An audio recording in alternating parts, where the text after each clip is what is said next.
السلام علیکم ورحمۃ اللہ وبرکاتہ۔ الحمد للہ رب العالمین والصلاة والسلام علی سید الانبیاء والمرسلین نبینا محمد صلی اللہ علیہ وسلم وعلی آلہ واصحابہ اجمعین، اما بعد۔ محترم ناظرین کرام اور عزیز ساتھیوں، آج ہماری گفتگو ارکان اسلام سے متعلق ہے، اور اسلام کے ارکان 5 ہیں۔ انہی ارکان کے اوپر اسلام کی اساس اور بنیاد قائم ہے۔ چنانچہ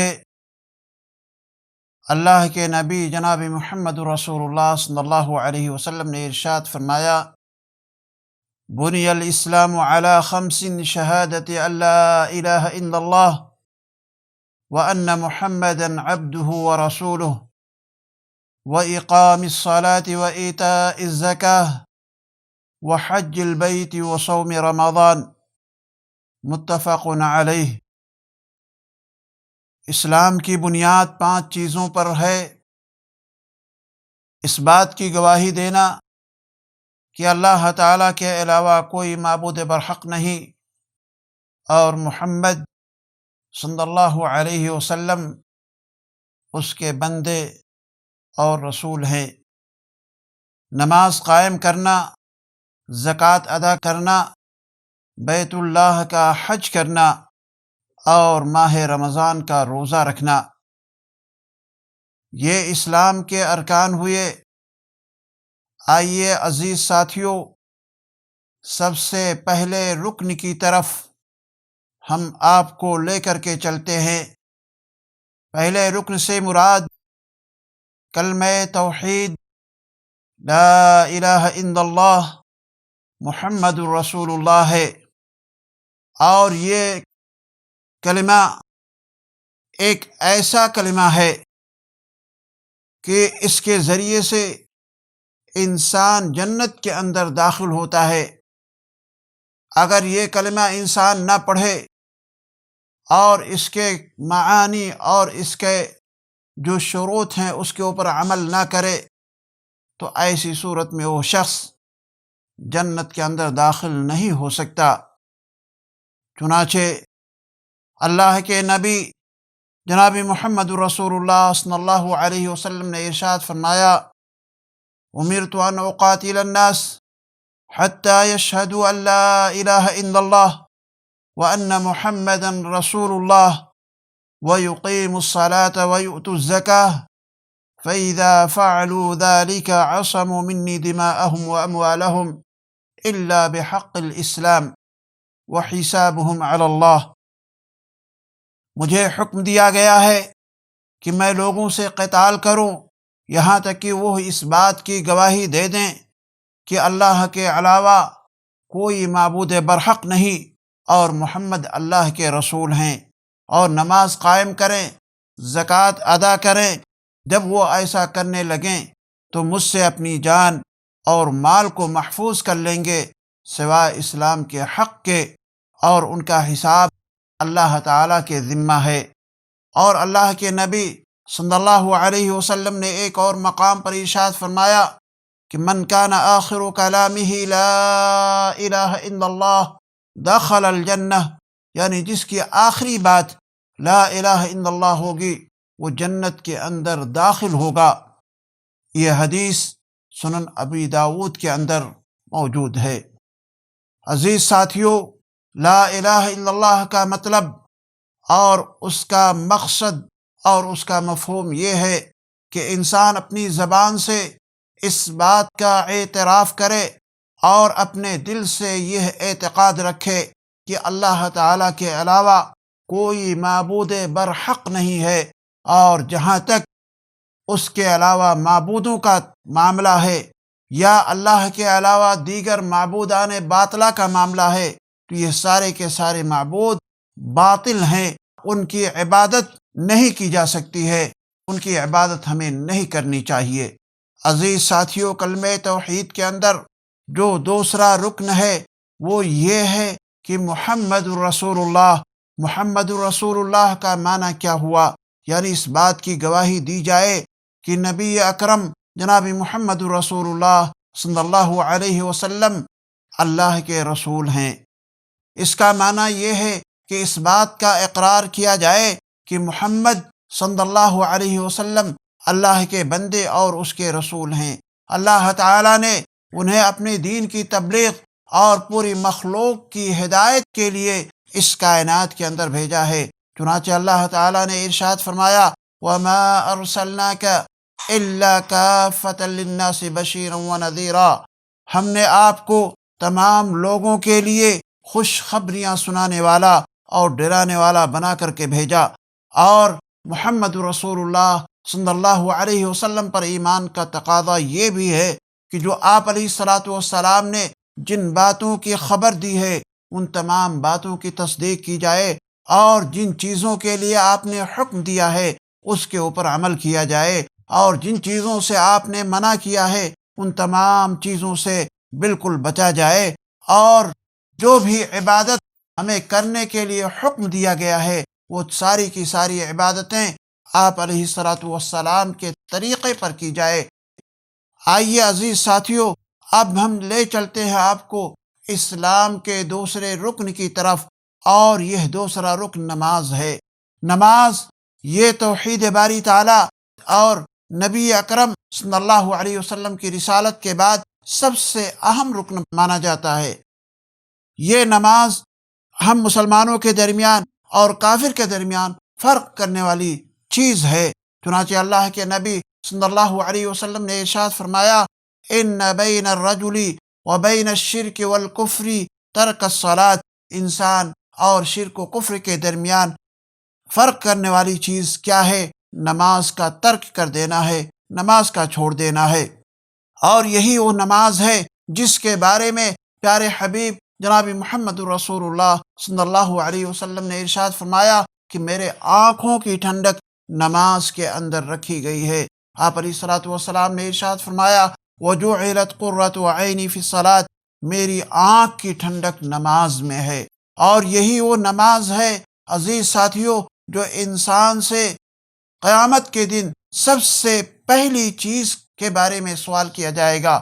اگر انسان اپنی نماز کے بارے میں جواب آسانی سے دے لے گیا، نماز کے امتحان میں کامیاب ہو گیا، تو اس کے بعد کے جتنے بھی مرحلے آئیں گے سارے مراحل کے اندر انشاءاللہ وہ کامیاب ہوتا چلا جائے گا۔ چنانچہ حدیث کے اندر آتا ہے ان اول ما يحاسب به العبد يوم القيامة من عمله صلاته فإن صلحت فقد افلح وانجح وإن فسدت فقد خاب وخسر، رواہ ابو داود والترمذی والنسائی۔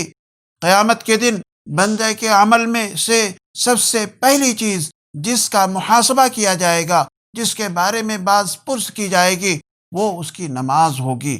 اگر وہ درست رہا تو وہ کامیاب ہو جائے گا اور فلاح پالے گا، اور اگر وہ ٹھیک نہ رہا تو وہ ناکام ہو جائے گا اور گھاٹے میں رہے گا۔ عزیز ساتھیوں، یہ نماز بہت ہی زیادہ اہم ہے۔ نماز انسانوں کو ہر طرح کی برائیوں سے، ہر طرح کی منکرات سے، ہر طرح کی فحش باتوں سے انسانوں کو محفوظ رکھتی ہے۔ اس لیے نماز ہمیں پڑھنا چاہیے، نماز سے ہمیں بھاگنا نہیں چاہیے۔ اس کے بعد عزیز ساتھیوں، اسلام کا تیسرا رکن زکوٰۃ ہے۔ زکوٰۃ مالی فریضہ ہے جسے اللہ تعالیٰ نے مالدار کے اوپر یہ فرض قرار دیا ہے۔ اس کے کچھ نصاب ہیں، اس کے کچھ شروط ہیں۔ اگر یہ چیزیں انسان کے اندر پائی جائیں گی تو اس کے لیے ضروری ہے کہ وہ شخص زکوٰۃ ادا کرے، اور اس زکوٰۃ کے ذریعے سے انسان فقراء، مساکین اور ضرورت مند جو معاشرے کے اندر پائے جاتے ہیں ان لوگوں کی مدد کی جاتی ہے۔ چنانچہ اللہ تعالیٰ نے قرآن مجید کے اندر ارشاد فرمایا وَأَقِیمُوا الصَّلَاةَ وَآتُوا الزَّکَاةَ، یعنی نمازوں کو قائم کرو اور زکوٰۃ ادا کرو۔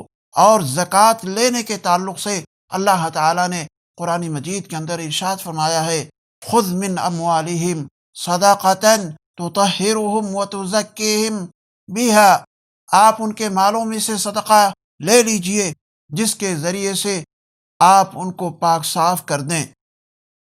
یہ زکوٰۃ کا معاملہ ہوا۔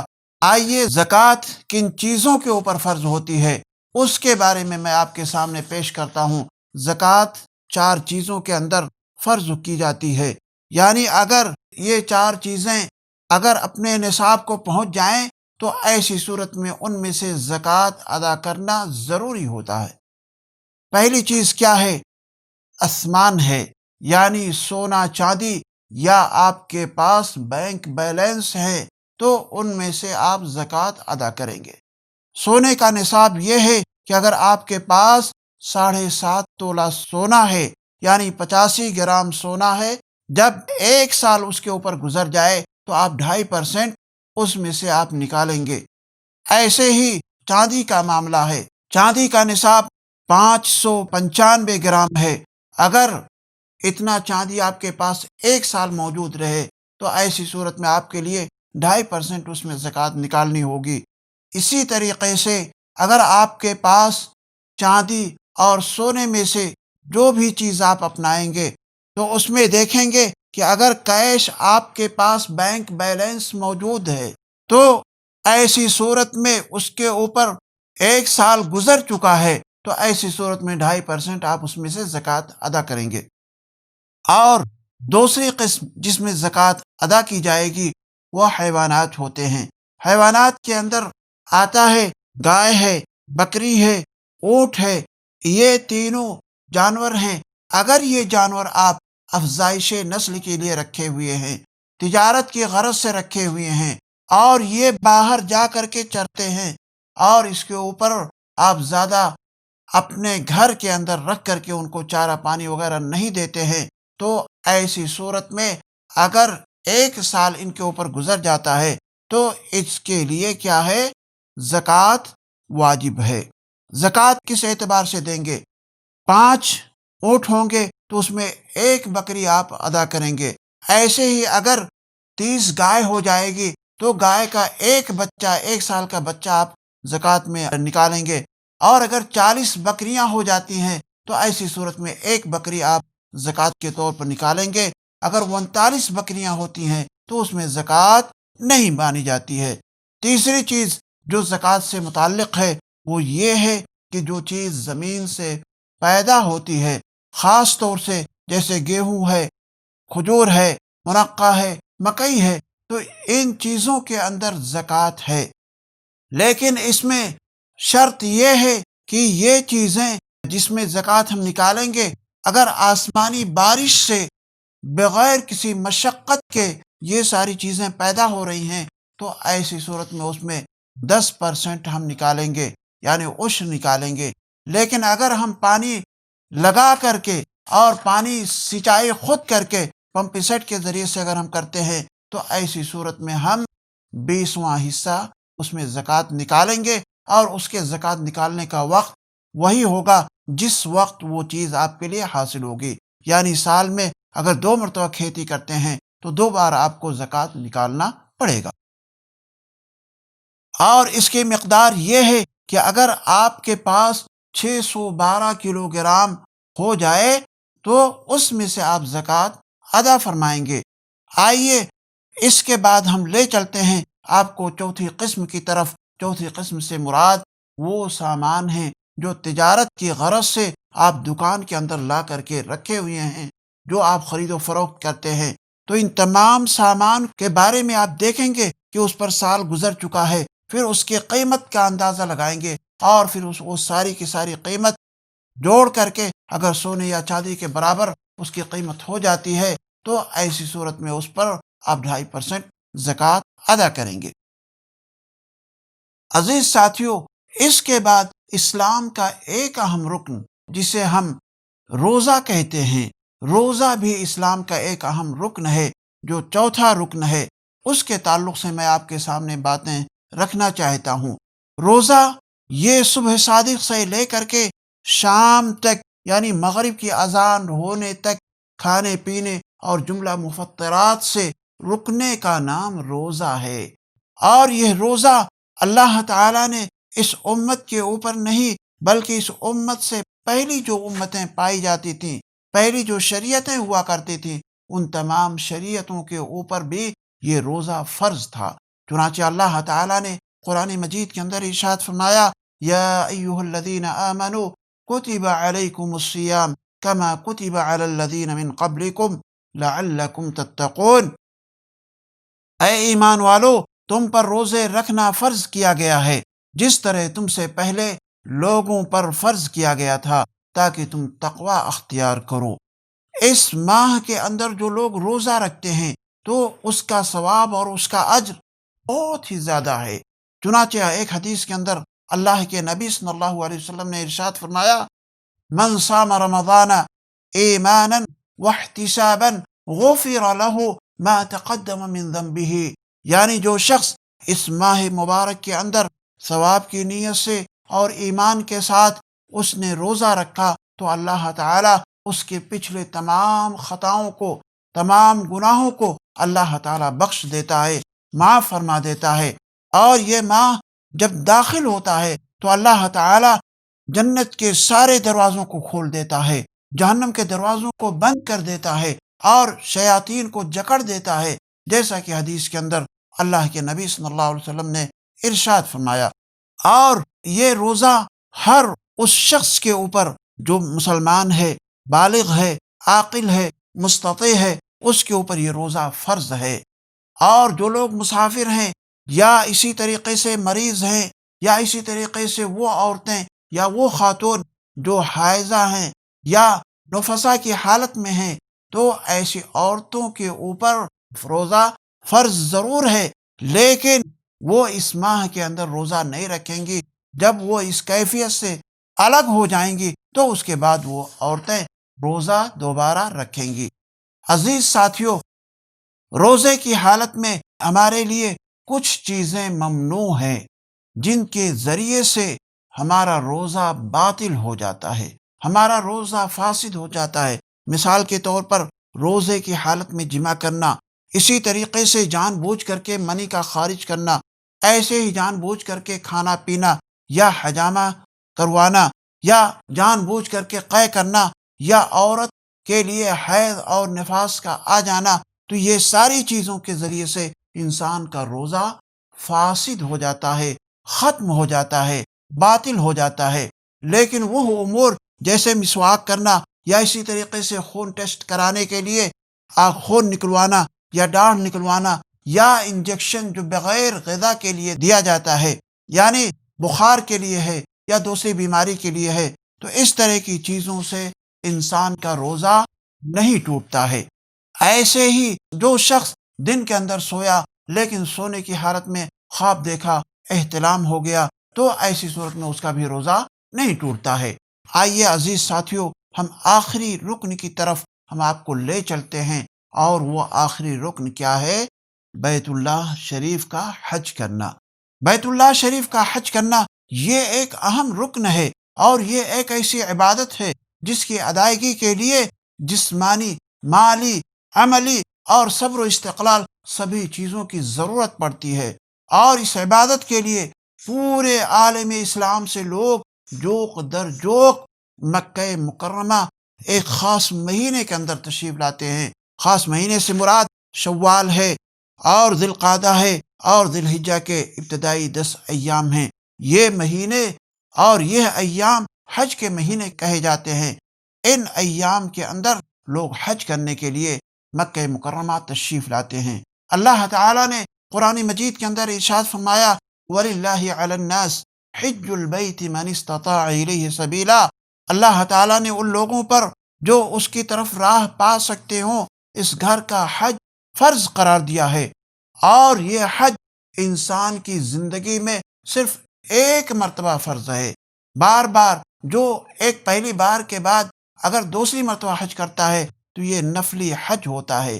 حج کا ثواب یہ ہے کہ اگر کوئی شخص حج کرتا ہے اور اس حج کے اندر اس نے فسق و فجور سے اپنے آپ کو دور رکھا، تو ایسی صورت میں وہ ایسا واپس ہوتا ہے جیسے وہ اپنے ماں کے پیٹ سے پیدا ہو رہا ہے۔ اللہ کے حبیب صلی اللہ علیہ وسلم نے ارشاد فرمایا، من حج للہ فلم یرفث ولم یفسق رجع کیوم ولدتہ امہ، جس نے اللہ تعالیٰ کے لیے حج کیا اور جماع کے قریب نہیں گیا اور نہ ہی فسق و فجور کیا تو وہ اس دن کے طرح لوٹا جس دن اس کی ماں نے اسے جنا تھا۔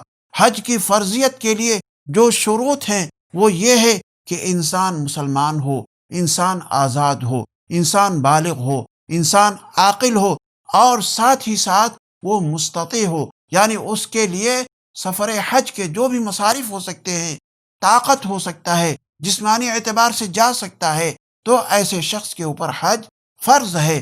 اور اگر عورت حج کے لیے جانا چاہتی ہے تو اس کے لیے ایک الگ سے شرط ہے، وہ شرط یہ ہے کہ اس کے لیے اس کے ساتھ جانے کے لیے کوئی محرم کا ہونا ضروری ہے۔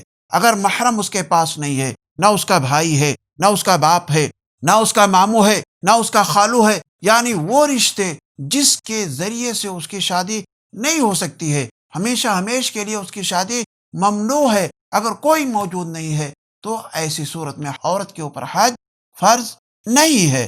تو یہ حج کے شروط ہوئے۔ اب اگر کوئی شخص استطاعت رکھتا ہے، طاقت رکھتا ہے، ساری چیزیں اس کے پاس پائی جاتی ہیں، لیکن وہ شخص کمزور ہے، یعنی جسمانی اعتبار سے یا مریض ہے، جسمانی اعتبار سے نہیں جا سکتا ہے، تو ایسی صورت میں وہ کسی دوسرے شخص کو اپنا وکیل بنا سکتا ہے، یعنی اپنی طرف سے حج بدل کرا سکتا ہے، لیکن اس کے لیے شرط یہ ہے کہ وہ آدمی پہلے اپنا حج کیے ہوئے ہو۔ عزیز ساتھیوں، عزیز دوستو، یہ جو باتیں ہم نے آپ کے سامنے پیش کی ہیں وہ اسلام کے ارکان سے متعلق ہے۔